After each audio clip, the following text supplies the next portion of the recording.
I modelli previsionali della Protezione Civile del Veneto e l'apertura dei bacini di laminazione si può dire abbiano preservato il Veneto da un nuovo alluvione. Sono quasi 170 i millimetri di pioggia scesi in regione in 24 ore, tanta acqua che ha ingrossato i fiumi, ore di apprensione e danni ancora da quantificare ma ingenti, dichiarato lo stato di calamità naturale. Il collettore di Garda, Salva Verona, il Mose Venezia, i bacini di laminazione, le casse di espansione,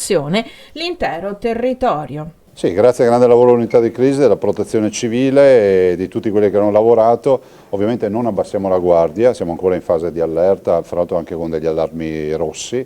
e dall'altro però voglio ricordare che le opere del 2010 che ho messo in cantiere allora, che cubano più di 2 miliardi di euro poi di attività fatte, ci hanno permesso di essere operativi, penso al bacino di Caldogno che abbiamo aperto, Montebello che è stato oggetto di un ampliamento, piuttosto che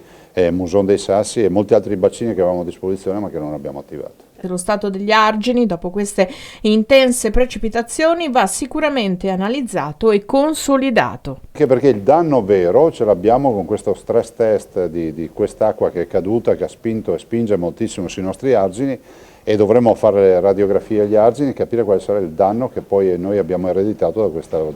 da questo diciamo, evento catastrofale. Siamo pieni di nutrie e io non ce l'ho con gli animali, ci mancherebbe, anzi sto dalla parte degli animali, però è pur vero che in questo caso tutte le gallerie che le nutrie fanno sui nostri argini diventano poi quelle gallerie dei fontanazzi, diventano delle vie per l'uscita dell'acqua e per lo sfondamento degli argini. E consiglio ai cittadini, tutti chiedono consigli, consiglio di stare a casa e non andare sopra gli argini a vedere i fiumi pieni d'acqua, perché ricordo che il vero problema non è l'acqua che sormonta l'argine, il problema è che se ne va dall'argine, perché la pressione è elevata. E ci aspettiamo ancora pioggia nella notte fra sabato e domenica,